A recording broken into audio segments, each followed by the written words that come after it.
Assalamualaikum warahmatullahi wabarakatuh. Selamat pagi, siang, sore, dan malam kepada Bapak Rahmat Taufik, MPC, selaku dosen pengampu mata kuliah psikologi anak, dan teman-teman kelas 2A. Kami dari kelompok 3 akan mempresentasikan mengenai perkembangan emosi sosial pada anak. Tak kenal maka tak sayang, langkah lebih baik sebelum masuk dalam materi, kita saling mengenal anggota kelompok. Yang pertama ada Chandika Dewi dengan NIM akhir 002, Winda Widiawati dengan NIM akhir 005, Fibina Fidigracia yaitu saya sendiri dengan NIM akhir 008, lalu ada Wina Heksadita dengan NIM akhir 013, Eva Tiflatan dengan NIM akhir 025, dan Anissa Raihadi dengan NIM akhir 026. Selanjutnya akan dipaparkan oleh rekan saya. Yang pertama ada pengertian emosi. Emosi merupakan perasaan atau pengaruh yang terjadi ketika seseorang dalam keadaan atau interaksi yang penting baginya, terutama untuk kesejahteraannya. Pada masa bayi, emosi memainkan peran penting dalam komunikasi dengan orang lain dan organisasi perilaku. Melalui emosi, bayi mengkomunikasikan aspek-aspek penting dalam hidupnya, seperti kegembiraan, kesedihan, minat, dan ketakutan. Dalam hal organisasi perilaku, emosi mempengaruhi respon sosial dan perilaku adaptif bayi saat mereka berinteraksi dengan orang lain di dunia mereka. Boleh dilanjut? Kemudian ada fungsi emosi pada anak. Yang pertama yaitu merupakan bentuk dari komunikasi. Dan yang kedua, emosi berperan dalam mempengaruhi kepribadian dan penyesuaian diri anak dengan lingkungan sosialnya, antara lain seperti berikut ini. Yang pertama, tingkah laku emosi anak yang ditampilkan merupakan sumber penilaian lingkungan sosial terhadap dirinya. Kemudian, emosi menyenangkan atau tidak menyenangkan dapat mempengaruhi interaksi sosial anak melalui reaksi-reaksi yang ditampilkan lingkungannya. Lalu, emosi dapat mempengaruhi iklim psikologis lingkungan. Kemudian ada tingkah laku yang sama dan ditampilkan secara berulang dapat menjadi satu kebiasaan. Dan ketegangan emosi yang dimiliki anak dapat menghambat atau mengganggu aktivitas motorik dan mental anak. Kemudian akan dilanjutkan oleh rekan saya. Selanjutnya di sini ada emotional development. Perkembangan pada anak usia dini merupakan peningkatan pemahaman emosi. Namun, terkadang anak-anak semakin memahami bahwa situasi tertentu cenderung membangkitkan emosi tertentu. Emosi akan mempengaruhi perilaku, dan emosi pula dapat digunakan untuk mempengaruhi emosi orang lain. Pada usia 2 hingga 4 tahun, anak-anak biasanya meningkatkan jumlah istilah yang mereka gunakan untuk menggambarkan emosi. Selama waktu ini, mereka juga belajar tentang penyebab dan juga konsekuensi dari perasaannya. Usia 4-5 tahun, anak-anak menunjukkan peningkatan kemampuan untuk merefleksikan emosinya. Mereka juga mulai memahami bahwa peristiwa yang sama dapat menimbulkan perasaan yang berbeda dalam orang yang berbeda pula. Next. Selanjutnya ada maturasi emosi pada anak. Menurut Sandrock, kematangan atau maturation ini adalah urutan perubahan teratur yang ditentukan oleh genetik yang kita punyai. Sedangkan menurut Chaplin pula dalam bukunya, menjelaskan bahwa kematangan emosi atau emotional maturity ini adalah suatu keadaan atau kondisi mencapai tingkat kedewasaan dari perkembangan emosional. Karena itu, pribadi yang bersangkutan tidak lagi menampilkan pola emosional yang pantas bagi anak-anak. Next.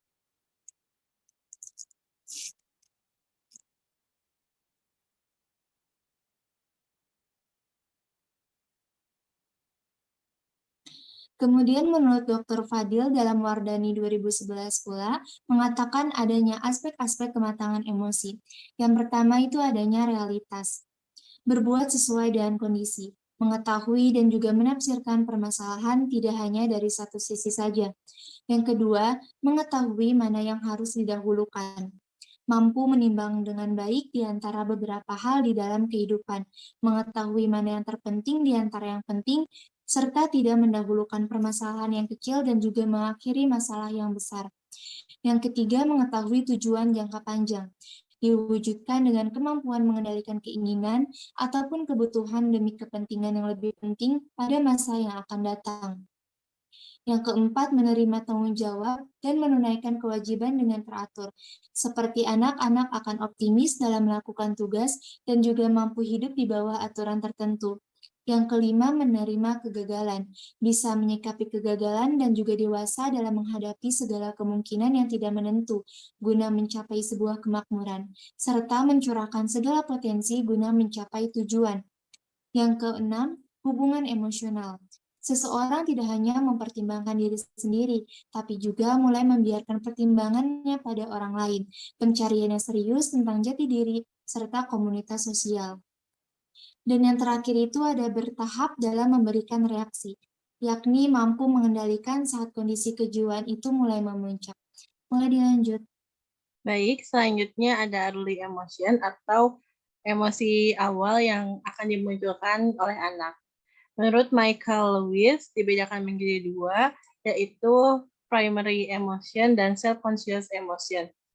Yang pertama, primary emotion atau emosi primer. Emosi primer ini terdapat pada manusia atau hewan lainnya.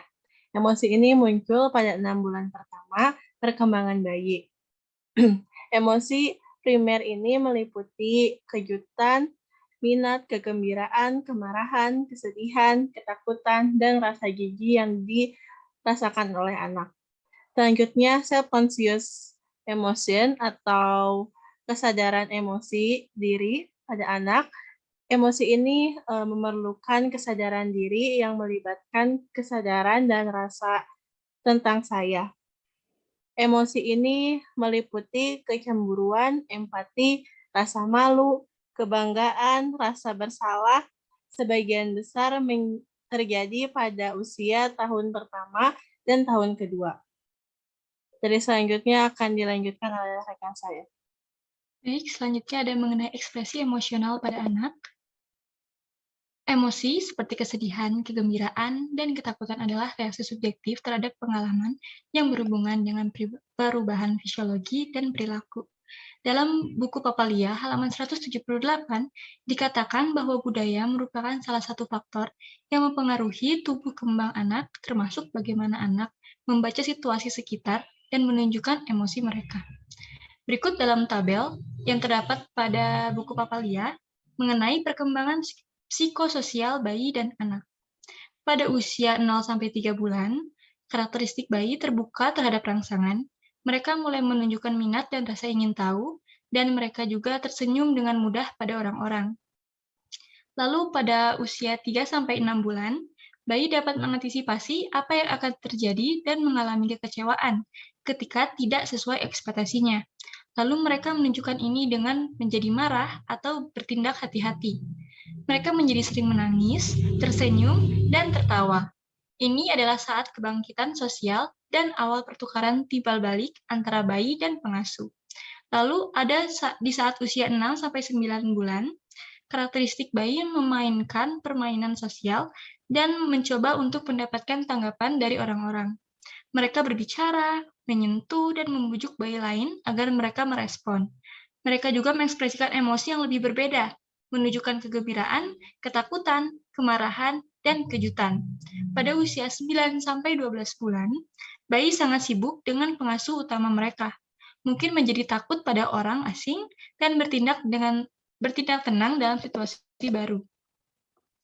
Pada usia 1 tahun, mereka mengkomunikasikan emosi dengan lebih jelas, menunjukkan suasana hati, ambivalensi, dan gradasi perasaan. Lalu ada tanda-tanda emosi pertama juga pada bayi, yaitu sinyal atau petunjuk awal tentang perasaan bayi, yang merupakan indikator penting perkembangan.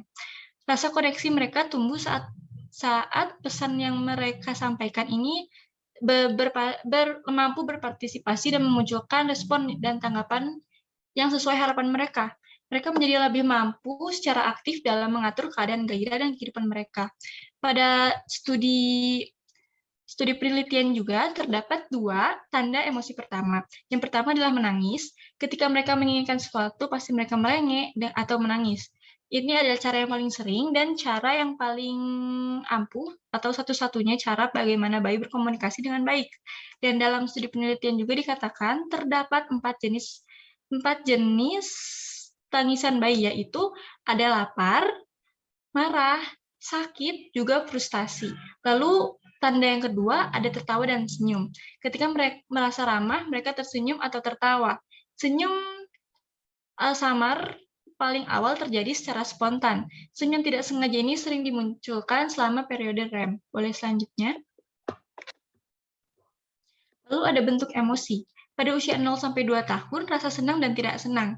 Dan juga ada rasa takut. Takut merupakan salah satu emosi bayi yang paling awal. Biasanya muncul pada usia 6 atau 6 bulan dan puncaknya pada 18 bulan. Pada periode bayi ini stimulusnya suara keras, lalu stimulus karena ditinggal sendiri, atau lingkungan asing dan atau orang asing. Kondisinya yang datang secara tiba-tiba, lalu reaksinya adalah menangis. Lalu ada periode anak awal, dengan stimulus benda atau lingkungan atau orang asing. Kondisinya seperti saat mereka jalan-jalan, lalu tersesat di lingkungan yang asing, atau dia melihat benda yang teksturnya aneh, atau menurut indranya ini ada sensasi baru, lalu bila ia juga bertemu dengan orang asing atau secara tiba-tiba didekati oleh orang asing. Reaksi mereka yang pertama adalah menangis, atau bisa saja gerakan motorik seperti lari atau bersembunyi. Lalu periode anak akhir, dengan stimulus fantasinya dan adanya ancaman bahaya. Kondisinya yaitu kemampuan berpikir yang tinggi dengan reaksi langsung atau tidak langsung. Boleh selanjutnya? Next slide, ada mengenai emosi marah. Pada periode bayi, stimulus yang diberikan ini tidak diberi perhatian, dengan kondisi berhubungan dengan pengurusan diri, dan reaksi yang ditimbulkan adalah aktivitas fisikal tertentu. Lalu ada periode anak awal, yaitu stimulusnya barang miliknya diambil, dan keinginan tidak terlaksana. Lalu pada periode anak akhir, stimulusnya adalah harga diri terancam, juga perilaku tidak adil. Selain dua emosi tersebut, terdapat juga emosi sedih, yaitu hampir sama dengan reaksi marah. Lalu ada emosi cemburu, yaitu gabungan antara marah dan takut, kehilangan kasih sayang, yang berhubungan juga dengan sosial. Lalu ada emosi senang, yaitu bahagia atau afeksi. Lalu selanjutnya, next, ada mengenai hubungan sosial ekspresi. Ekspresi juga memiliki aspek sosialisasi yang berfungsi sebagai bentuk tingkah laku sesuai dengan norma dan nilai harapan sosial. Bentuk dari hubungan sosial ekspresi ini yang pertama ada mengikuti peran sosial, lalu dua ada mengikuti aktivitas sosial, dan yang ketiga bertingkah laku yang sesuai pada masyarakat agar diterima di masyarakat. Lalu ada faktor yang dapat mempengaruhi hubungan sosial ekspresi. Antara lain lingkungan sosial dalam rumah, lalu ada lingkungan sosial sekolah dan teman sebaya. Fungsi dari teman sebaya ini ialah dapat membantu dalam proses belajar, memahami aturan atau nilai hidup melalui bermain, dan sumber informasi, juga menjadi pendorong perilaku, standar perbandingan diri, dan juga sebagai model. Lalu terdapat lingkungan sosial terakhir yaitu dalam masyarakat. Selanjutnya. Baik, selanjutnya ada personality development. Emosi dan temperamen membentuk aspek-aspek kunci dari kepribadian, karakter pribadi yang bertahan lama dari individu. Menurut Erik Erikson, tahun pertama kehidupan ini ditandai dengan tahap perkembangan kepercayaan versus ketidakpercayaan, mengikuti kehidupan yang teratur, hangat, dan terlindungi. Masalah kepercayaan versus ketidakpercayaan ini tidak diselesaikan sekali untuk semua pada tahap pertama kehidupan. Itu akan muncul lagi di setiap tahap perkembangan yang berurutan dan dapat memiliki hasil yang positif dan negatif. Misalnya, anak yang melewati masa kanak-kanak dengan rasa percaya masih bisa mengaktifkan rasa ketidakpercayaan mereka pada tahap selanjutnya.